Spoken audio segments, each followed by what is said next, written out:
Hello friends, வணக்கம். Welcome to my channel. இன்னைக்கு வந்து வீலாக் ஒரு 11 ஸ்டார்ட் பண்ணுறேன். மார்னிங் வந்து எழுந்திரிச்சு ஆஸ் யூஷுவல் பசங்களுக்கெல்லாம் என்ன ரெடி பண்ணி அனுப்பணுமோ எல்லாம் அனுப்பிச்சாச்சு. ஆனால் இன்னும் லஞ்ச் ரெடி பண்ணல, இனிமேல் தான் பண்ணணும். ஆனால் இப்போ ஃபஸ்ட்டு கொஞ்சம் பசங்க ரூம் எல்லாம் கொஞ்சம் ரொம்ப மெஸ்டப்பாக இருந்தது. ஸோ அதை க்ளீன் பண்ணலாம் அப்படின்னு சொல்லிட்டு இப்போ ஸ்டார்ட் பண்ணுறேன். இப்போ கண்டிஷன் பார்த்தீங்கன்னா உங்களுக்கே தெரியும், ரொம்ப மோசமாக தான் இருக்குது. இந்த ஸ்டடி டேபிள் வந்து அவங்க யூஸ் பண்ணுறது இல்லை, அதனால் புக்ஸ் எல்லாம் அப்படி போட்டு வச்சுருக்காங்க. என் பையனோட மியூசிக் இன்ஸ்ட்ருமெண்ட், அதுக்கப்புறம் ஸ்போர்ட்ஸ் பேக்கு, அதுக்கப்புறம் நான் வந்து இந்த பெட் கவர் வந்து துவைச்சி போட்டிருந்தேன், அது இன்னும் போடலை, அதெல்லாம் போடணும். அதுக்கப்புறம் இந்த சைடு வந்து நேற்று தான் வந்து பசங்களோட வார்ட்ரோப்லாம் க்ளீன் பண்ணேன். கொஞ்சம் பழைய ட்ரெஸ்ஸஸ், பத்தாத ட்ரெஸ்ஸஸ் அதெல்லாம் வந்து தனியாக இப்போ எடுத்து வச்சுருக்கேன். இதெல்லாம் நல்லா எடுத்து வைக்கணும் இப்போ ஃபஸ்ட்டு. ஸோ புக்ஸ் எல்லாம் நான் வந்து இப்போ எடுத்து வைக்கிற மாதிரி இல்லை, அதெல்லாம் என் பையன் வந்த பிறகு அவனே எடுத்து வைக்க சொல்லலான் இருக்கேன். ஸோ அதை வந்து நான் இப்போ டச் பண்ண போகிறதில்ல. எப்பயுமே இந்த ரூம் தான் கொஞ்சம் ரொம்ப மெஸ்அப் ஆகும். ஏன்னா அவங்க ஈவினிங் வந்து இங்கே ஆக்டிவிட்டிலாம் இங்கே தான் பண்ணுவாங்க, அதனால கொஞ்சம் மெஸ்அப்பாக இருக்கும். ஸோ இப்போ பெட்ஷீட்லாம் க்ளீனாக போட்டாச்சு. ஸோ இது என் பையனோட பெட். இது பார்த்தீங்கன்னா அந்த ஸ்டோரேஜ், அண்டர் ஸ்டோரேஜ் பெட் இது. ஆக்சுவலி நம்ம பசங்க ரூம்லாம் இருந்துச்சுன்னா, நிறைய திங்ஸ் இருந்துச்சுன்னா, இந்த மாதிரி நம்ம ஒரு ஸ்டோரேஜ் பெட் மாதிரி வாங்கிட்டோன்னா அவங்களுக்கு வந்து அவங்க திங்ஸ்லாம் வச்சுக்கிறதுக்கு ரொம்ப ஈஸியாக இருக்கும். சில திங்ஸ் லைக் மியூசிக் இன்ஸ்ட்ருமெண்ட்டு, அந்த ஸ்போர்ட்ஸ் பேக்லாம் பெருசாக இருக்கு இல்லையா, அதெல்லாம் வந்து நம்ம கபோர்டில் வைக்க முடியாது.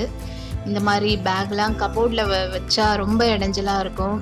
கீழே வெளியில் வச்சாலும் அது தனியாக ரொம்ப இதுவாக தெரியும். ஸோ இந்த மாதிரி நம்ம வந்து ஸ்டோரேஜ் பெட் ஃப்ரேம் வாங்கிட்டோன்னா அதுக்குள்ளே எல்லாம் நீட்டாக அரேஞ்ச் பண்ணி வச்சிடலாம். ஸோ இப்போ பார்த்திங்கன்னா நான் உள்ளேயும் நல்லா எல்லாம் நீட்டாக க்ளீன் பண்ணி அரேஞ்ச் பண்ணி வச்சுட்டேன். அவனோட பாலு, பேட்மிண்டன் பேகு இதெல்லாம் வந்து நீட்டாக அரேஞ்ச் பண்ணி வச்சுட்டேன். இது ஓப்பன் பண்ணி க்ளோஸ் பண்ணுறதும் ஈஸியாக தான் இருக்கும். ஸோ வேணுங்கிறப்ப எடுத்துக்கலாம், வேணுங்கிறப்ப உள்ளே வச்சு க்ளோஸ் பண்ணிடலாம்.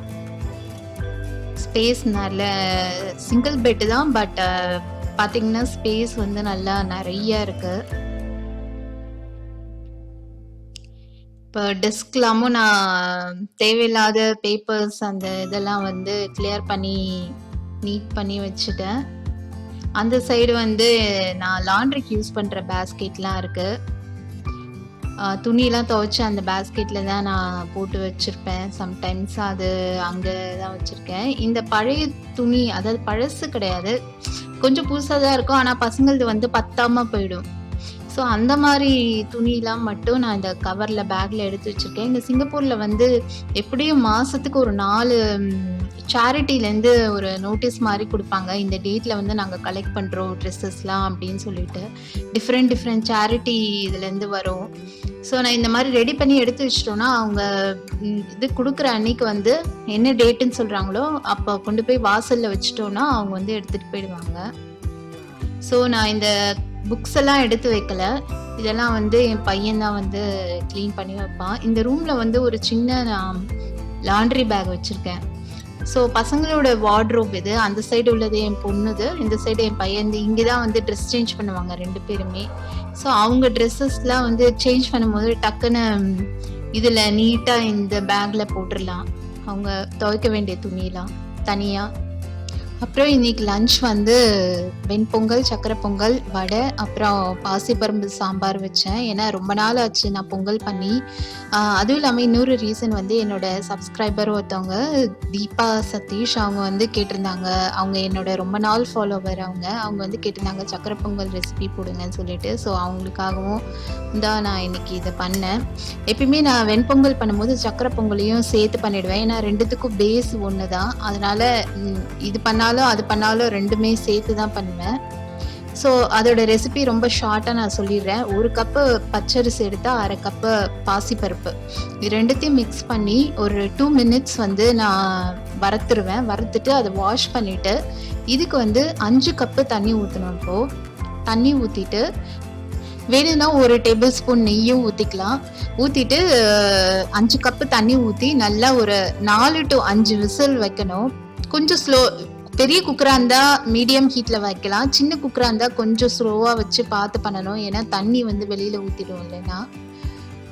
இந்த அரிசிக்கு தேவையான வெல்லம் வந்து 1.5 கப்பு எடுத்திருக்கேன் நான். வெல்லம் வந்து இன்னும் கொஞ்சம் நீங்க ஸ்வீட்டா வேணும்னா 2 கப்பு எடுக்கலாம். ஆனா நான் வந்து 1.5 கப்பு அரிசி பருப்புக்கு 1.5 கப்பு வெல்லம் எடுத்திருக்கேன். இப்போ இதை வந்து ஒரு பாத்திரத்துல போட்டுட்டு நனையிற அளவுக்கு தண்ணி ஊத்தி அதை நல்லா கொஞ்சம் கொதிக்க விட்டுட்டு வெல்லம் நல்லா கரைஞ்ச பிறகு இதை வந்து வடிகட்டிடுவேன். வடிகட்டின பிறகு அதுல உள்ள அழுக்கு தூசி எல்லாம் போயிடும். அதுக்கப்புறம் மறுபடியும் அந்த வெல்ல தண்ணியை வந்து நல்லா கொதிக்க விடுவேன். இப்போ நல்ல வெள்ளை தண்ணி வந்து நல்லா பாருங்க, இது நல்லா கொதிச்சு திக்கா ஆயிடுச்சு. இந்த அளவுக்கு திக்கான ஆகுற வரைக்கும் நல்லா கொதிக்க விடலாம். அதுக்கப்புறம் இதுல ஏலக்காய் சேர்க்கிறேன். ரொம்ப நம்ம டைம் வந்து கரெக்டா பார்க்கணும்னு அவசியம் இல்லை. திக்கானாலும் அது ஒன்றும் பிரச்சனை ஆகாது. நல்ல டேஸ்ட் நல்லா தான் இருக்கும். இப்போ இதுல வந்து வேக வச்ச அரிசி பருப்பு அதை வந்து நான் இப்போ சேர்க்கிறேன். இதுல சேர்த்து நல்லா மிக்ஸ் பண்ணி விடுறேன். இது வந்து எங்க அம்மா சொல்லி கொடுத்த ரெசிபி இது. இந்த வெல்லம் வந்து நல்லா கொதிச்சா அந்த சக்கரை பொங்கலோட டேஸ்ட் வந்து சூப்பரா இருக்கும். இதுல வந்து கொஞ்சோண்டு இப்போ உப்பு சேர்க்கிறேன். உப்பு சேர்த்தாதான் அதோட டேஸ்ட் நல்லா தெரியும். நல்லா மீடியம் ஹீட்ல மிக்ஸ் பண்ணிட்டே இருக்கணும். இப்போ இதை ஒரு 2 minutes. பாத்தீங்கன்னா வடையும் நான் சைட் பை சைட் ரெடி பண்ணிட்டு இருக்கேன். இப்போ இதுல வந்து ஒரு சின்ன டம்ளர்ல 1 டம்ளர் அளவுக்கு ஃபுல் கிரீம் பால் அது வந்து சேர்க்கிறேன். பால் சேர்த்தா அது டேஸ்டே ஒரு நல்ல டிஃப்ரெண்டா நல்லா இருக்கும்.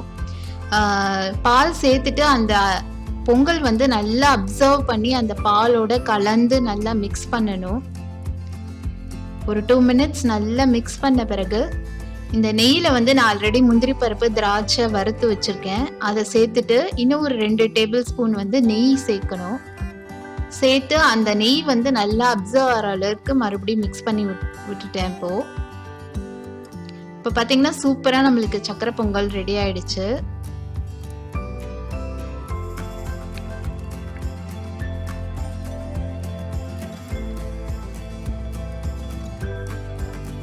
ஸோ இது வந்து அவங்க தீபா சதீஷ் அவங்களுக்காக இந்த ரெசிபி பண்ணியிருக்கேன். அப்புறம் என்னோட இன்னொரு சப்ஸ்கிரைபர் அவங்க ரொம்ப நாளாக ஃபாலோ பண்ணுறாங்க, வாசுகி மேகநாதன். அவங்க வந்து ஹோம் டூர் ரொம்ப நாளாக கேட்டுட்டு இருக்காங்க.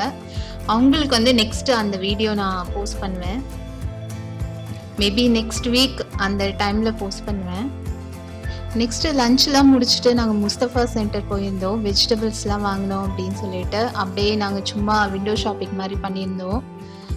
அங்கே வந்து சும்மா ஒரு 2-3 ஐட்டம்ஸ்லாம் வாங்கினேன். இது வந்து டவல், இந்த மாதிரி ஒரு மெலிசான டவல் நான் தேடிட்டு இருந்தேன். ஏன்னா ரொம்ப திக்காக வாங்கினா அது ஈரமாக இருந்தால் மறுபடியும் காய வைக்கிறதுலாம் ரொம்ப கஷ்டமாக இருக்குன்னு சொல்லிட்டு இந்த மாதிரி ஒரு தின் காட்டன் டவல் ஒன்று வாங்கியிருந்தேன். அதுக்கப்புறம் என்னோட நைட்டியில் ஒரு 2-3 ஸ்பாயில் ஆயிடுச்சு. சரி, நான் மோஸ்ட்லி ஊருக்கு போகும்போது இயர்லி ஒன்ஸ் போகும்போது எடுத்துகிட்டு வந்துடுவேன். ஸோ நடுவில் ஏதாவது தேவைப்பட்டுச்சுன்னா 1-2 இங்கே போய் முஸ்தஃபாவில் வாங்குவேன். இது ஒன்று. இதோட ப்ரைஸ் வந்து $12.50. ஜஸ்ட்டு உங்களுக்கு கம்பேரிசனுக்காக சொல்கிறேன். $12.50 போட்டிருந்தது. மெட்டீரியல் ஆனால் ஓகே தான். நான் வாங்கியிருக்கேன் முன்னாடியே இங்கே முஸ்தஃபாவில். மெட்டீரியல் ஓரளவுக்கு நல்லா தான் இருக்கும். வாஷிங் மிஷின்லாம் போட்டால் நல்லா தான் இருக்கும். ஸோ இதுவும் அதே ரேட்ல தான். நல்லா பைப்பிங்லாம் கொடுத்து நல்லா தான் இருந்தது டிசைன். ஸோ இதுவும் பார்த்தீங்கன்னா $12.50. பட் இந்த ரேட்டுக்கெலாம் இன்னும் நல்லாமே எடுக்கலாம் ஊர்லலாம். பட் எமர்ஜென்சி நம்ம ஏதாவது தேவைப்படுது அப்படின்னா நம்ம போய் இங்கே எடுத்துக்கலாம். ஸோ இன்னொரு டாப்ஸ் ஒன்று எடுத்தேன். இது வந்து நல்ல காட்டன் மெட்டீரியலில் தான், நல்லா சாஃப்டாக நல்லா இருந்துச்சு. எனக்கு எப்பயுமே இந்த மாதிரி ஃபுல் டிசைனாக இருந்தால் நல்லாயிருக்கும். டிசைன் ஆர் பிரிண்டட் அந்த மாதிரி இருந்தால் எனக்கு ரொம்ப பிடிக்கும், பிளெயினாக இருக்கிறதோட. ஸோ இந்த கலர் எனக்கு பிடிச்சிருந்தது. இதுலேயும் பைப்பிங்லாம் பண்ணி நல்லா இருந்துச்சு. ஃபினிஷிங்லாம் நல்லா இருந்துச்சு. மெட்டீரியலும் நல்ல காட்டன் மெட்டீரியல், வீட்டிலே கூட நம்ம போட்டுக்கலாம்.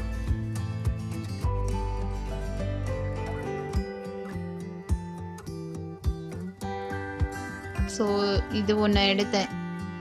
ஆனா அங்க நெறைய டிசைன்ஸ் இருக்கு. நெறைய போட்டு குவிச்சு வச்சிருக்காங்க. நம்மளுக்கு தேடி எடுக்கிறது தான் ரொம்ப கஷ்டமா இருக்கும் அங்க.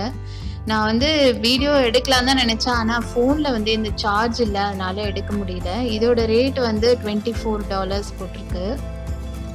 ஸோ டின்னருக்கு வந்து நான் இப்போ வந்து ஒரு ஸ்டஃப்டு சப்பாத்தி பண்ண போறேன். Cauliflower and broccoli stuffed chapati. இப்போ வந்து இது ஆல்ரெடி நான் உப்பு வெந்நீர்ல போட்டு நல்லா வாஷ் பண்ணி கொஞ்ச நேரம் வச்சிருந்து வாஷ் பண்ணி எடுத்து வச்சிருக்கேன். பட் ட்ரை பண்ணி எடுத்து வச்சிருக்கேன். ஏன்னா ஸ்டஃப் பண்ண போறோன்றதுனால அதுல தண்ணி இருந்துச்சுன்னா போட வராது சப்பாத்தி. நான் இது நீங்க முன்னாடியே வாஷ் பண்ண ட்ரை ஆறதுக்கு ரொம்ப ஈஸியா இருக்கும். நான் இப்பதான் வாஷ் பண்ணியிருக்கேன். அதுல கொஞ்சம் தண்ணி எப்படியா இருந்தாலும் நம்ம எப்படி ட்ரை பண்ணாலும் அதுல கொஞ்சம் தண்ணி இருக்கதான் செய்யும். ஸோ நான் அதனால இப்போ துருவிட்டு அதை அப்படியே கொஞ்சம் புழிஞ்சு எடுக்க போறேன். நம்ம முன்னாடி வாஷ் பண்ணி நல்லா நியூஸ் பேப்பர்ல போட்டு இல்லைன்னா ஒரு டவல்ல நல்ல டவல்ல காட்டன் டவல்ல போட்டோம்னா அதுல இருக்கிற தண்ணி எல்லாம் ஃபுல்லா வந்துடும். ஸோ இது வந்து நம்ம பண்ணிதான் ஆகணும், வேற வழி இல்லை. ஏன்னா இல்லை இவ்வளோ தண்ணி இதுல இருந்துச்சுன்னா நம்ம சப்பாத்தி வந்து போடுறதுக்கு சரி வராது. நெக்ஸ்ட் வந்து இதுக்கு தொட்டுக்கிறதுக்கு ஒரு ஸ்பைசியான தக்காளி சட்னி மாதிரி அந்த மாதிரி பண்ண போறேன். அதுக்கு தேவையானது 3 தக்காளி, 2 பச்சை மிளகாய், அப்புறம் பூண்டு, கொஞ்சோண்டு தனியா. இந்த தனியா வந்து நம்ம வறுத்தும் வந்து ஆட் பண்ணிக்கலாம். ஏன்னா நான் வெளியில போயிட்டு வந்தேன்றதுனால ரொம்ப லேட் ஆயிடுச்சு. சரி அதனால கொஞ்சம் ஃபாஸ்டா பண்ணேன். அதனால நான் அப்படியே போட்டுட்டேன். அதுவும் நல்லதா இருக்கும் டேஸ்ட். நீங்க லைட்டா வறுத்து போட்டீங்கன்னா அது இன்னும் டேஸ்ட் நல்லா இருக்கும். இப்போ அது எல்லாத்தையும் மிக்சியில தண்ணி சேர்க்காம அரைச்சிட்டேன் பேஸ்டா. இப்போ எண்ணெய் நல்லா சூடு ஏறினதும் கடுகு போட்டு தாளிச்சிருக்கேன். தக்காளியில நான் 2 பச்சை மிளகாய் தான் போட்டிருக்கேன். உங்களுக்கு காரம் இன்னும் நிறைய வேணும்னா இன்னும் கூட பச்சை மிளகாய் சேர்த்துக்கலாம். அந்த தக்காளியோட டேஸ்ட்டுக்கு ஓரளவுக்கு பேலன்ஸ் ஆயிடும் அந்த காரம் வந்து. இதுல உப்பு தேவையான அளவு உப்பு சேர்த்து நல்லா மிக்ஸ் பண்ணி கொதிக்க விடணும் கொஞ்ச நேரம். இப்போ இதுல வந்து Kashmiri chilli powder 1 spoon add பண்ணியிருக்கேன். அப்புறம் தனியா பவுடர், நம்ம தனியா ஆல்ரெடி தக்காளியிலே அரைச்சிருக்கோம், அதனால கொஞ்சமா தான் போட்டிருக்கேன். அப்புறம் ஜீரகத்தூள் 1 டீஸ்பூன் ஆட் பண்ணியிருக்கேன். இதை நல்லா மிக்ஸ் பண்ணிட்டு மூடி வச்சு கொதிக்க விடணும். ஏன்னா இது வந்து ரொம்ப வெளியில தெளிக்கும், அதனால நல்லா மூடி வச்சு ஒரு 10 நிமிஷம் அப்படியே விட்டோம்னா அதுலேருந்து எண்ணெயெல்லாம் வெளியில வந்து சூப்பரா ரெடி ஆயிடும். இப்போ இந்த காலிஃப்ளவர் ப்ரோக்கோலியில வந்து நான் கொத்தமல்லி கொஞ்சம் கட் பண்ணி போட்டிருக்கேன் பொடியா. அப்புறம் இஞ்சி 1 துண்டு அதை நல்லா சீவி சேர்த்துருக்கேன். அப்புறம் இதுல வந்து ஒரு பச்சை மிளகா விதையெல்லாம் எடுத்துட்டு அதை பொடியா கட் பண்ணி அதையும் சேர்க்கிறேன். இப்போ இதுவும் ஆப்ஷனல் தான். நீங்க பசங்களுக்கு எல்லாம் கொடுக்குறீங்க அப்படின்னா பச்சை மிளகாய் எடுத்துடலாம், போட வேண்டாம். இப்போ இந்த தக்காளி சட்னி வந்து சூப்பரா ரெடி ஆயிடுச்சு. இது வந்து நல்ல ஸ்பைசியா சூப்பரா இருக்கும். அப்புறம் அந்த தக்காளி சட்னியில நான் 1 டீஸ்பூன் கடைசியா சர்க்கரை சேர்த்தேன். ஏன்னா அப்பதான் அந்த டேஸ்ட் எல்லாம் பேலன்ஸ் ஆகும். இப்போ இந்த காலிஃப்ளவர் ப்ரோக்கோலிக்கு வந்து நான் 1 டீஸ்பூன் ஜீரகத்தூள் சேர்த்திருக்கேன். அதுக்கப்புறம் 1 டீஸ்பூன் காஷ்மீரி சில்லி பவுடர், கொஞ்சம் ஓமம் சேர்க்கிறேன். ஏன்னா காலிஃப்ளவர் ப்ரோக்கோலி 2மே வந்து வயிறு கொஞ்சம் இது பண்ணோம், அதனால ஓமம் சேர்த்தா கொஞ்சம் நல்லா ஈஸியா ஜீரணமாகும். அப்புறம் தேவையான அளவு உப்பு சேர்த்து நல்லா மிக்ஸ் பண்ணி வச்சிருக்கேன். இப்போ ஆஸ் யூஷுவல் நம்ம ஸ்டஃப்டு சப்பாத்தி பண்ற மாதிரி தான். இதுல வந்து அந்த மிக்ஸ் பண்ணி வச்சிருக்க காலிஃப்ளவர் ப்ரோக்கோலி மிக்சரை வந்து வச்சு நல்லா சீல் பண்ணி சப்பாத்தி மாதிரி போடணும். ரொம்ப அழுத்தி தேய்க்க கூடாது, லைட்டா தேய்ச்சு சப்பாத்தி மாதிரி சுட்டு எடுக்க வேண்டியதான். உங்களுக்கு கொஞ்சம் தண்ணி வெளில வரா மாதிரி இருக்கு, அந்த மாதிரினா கொஞ்சம் மேல மாவு தூவிக்கோங்க. அது வந்து அப்படியே அந்த ஈரத்தை உறிஞ்சிட்டு நல்லா வரும். அதுக்கப்புறம்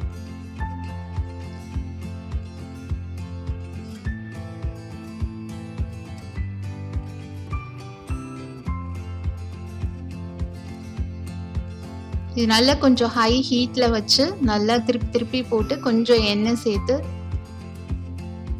செஞ்சிருக்கேன்.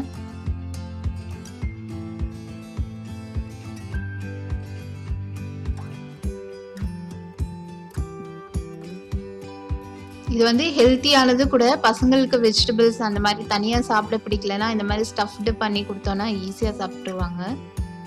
இதுக்கு வந்து அந்த தக்காளி சட்னி டேஸ்ட் சூப்பரா இருக்கும். ஏன்னா அந்த ப்ரோக்கோலி, காலிஃப்ளவர் எல்லாமே கொஞ்சம் மைல்டா தான் இருக்கும். அதுக்கு வந்து இந்த மாதிரி ஸ்பைசியா சட்னி வச்சு சாப்பிட்டா டேஸ்டா இருக்கும். இந்த சட்னி இட்லி, தோசை எல்லாத்துக்குமே கூட வச்சுக்கலாம், நல்லதா இருக்கும்.